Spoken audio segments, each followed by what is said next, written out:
artist trying to build a six-figure craft or art business, here are 3 things you need to stop doing to be able to scale your business up to 6 figures and beyond.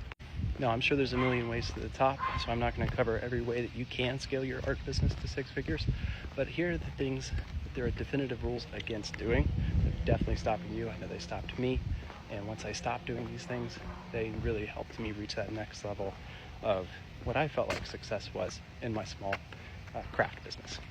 All right, your first thing is you got to stop trying to sell your art to everybody. Reality is there is one type of person that you should be trying to focus all of your effort and attention on reaching. And most likely, that person is the type of person you know really well. The best person is the kind of person you used to be. So when you're trying to reach somebody and talk to them about your art, you can't focus on everyone who might enjoy it. You need to focus on one specific customer avatar that you know intimately well because you either grew up with them, you learn a lot about them, you studied this type of person, or you used to be this kind of person. So, in summary, you're trying to sell to too many people. You just need to focus on one type of person. The more clear that you are about the kind of person you're trying to help through your art, using your art as a service vehicle to help somebody, more clear on who that is, more likely you'll be able to create something that they're really willing to pay a lot for, or there are a lot of different kinds of those people who are willing to buy many of the things that you create. Second thing you need to stop doing. You need to stop trying to solve a whole bunch of different kinds of problems. You're trying to draw attention to something through your art and have it connect with somebody in a meaningful way. Try to focus on one thing. Try to focus on just one problem that your art is solving in the world.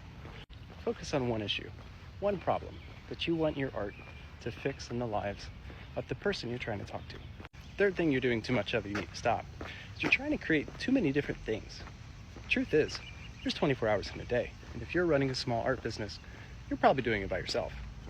If you're trying to create a ton of different things to appeal to a ton of different people who all have a myriad of different problems, how distracted and spread thin are you? It's like you're trying to push the perimeter of a wall out in every direction, and after a week or a year, none of it's really moved all that far out and you haven't covered any ground because you're trying to advance on every front. Reality is most businesses, especially the big ones, they've got one type of person they're selling one type of thing to, and that's it. So especially if you've sold already for a little while, try to find the 1 or 2 things that you can create efficiently that people have already expressed a lot of interest in. Pay attention to anything that's getting over, like more feedback than you're used to. That might be the thing. Once you have the thing, then you need to focus on how to make it really, really, really good so you can charge a lot for it, or how do I make many, many, many, many of them so that you can make many. And ideally the balance would be like somewhere in between, something that you can make a lot of or something you can make and extremely well, because if this is the thing that you want to be your opportunity vehicle to take you to 100,000, 200 or beyond, truth is you're gonna have to get really good at making it, and you're gonna have to be able to make a lot of them, unless it's so good that you can charge that for just a few iterations. But for most people, it's somewhere in between.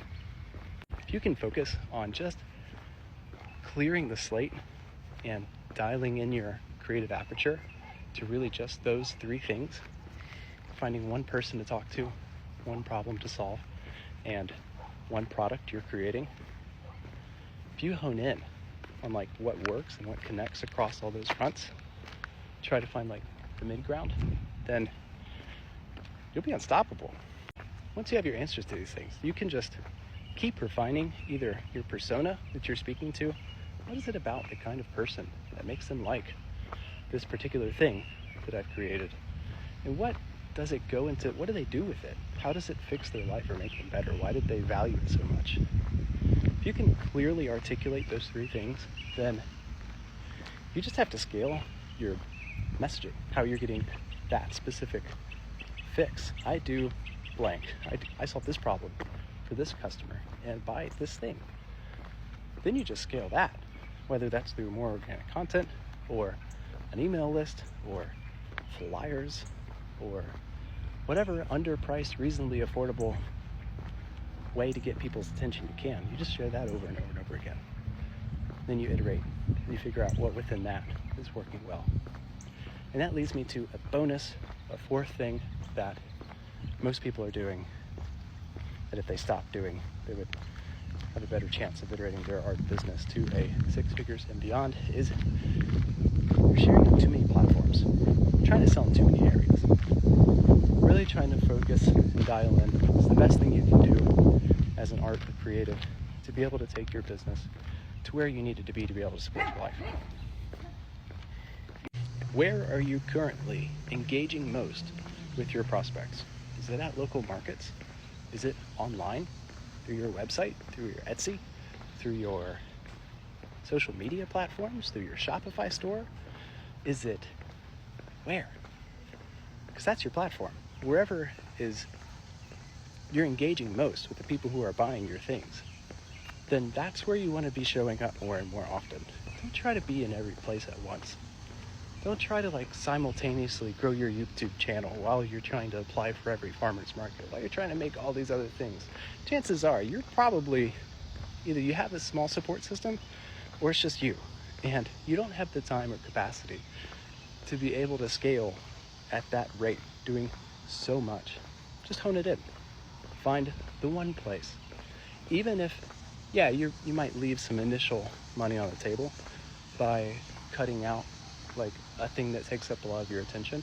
But as long as you're focusing in the right areas, and that's what this is all about, the right areas of focus, then you'll be in a better place to be able to take your business, whatever it is you're doing. But specifically in this case, you're creating something with your hands, then you'll be able to scale it a lot easier this way.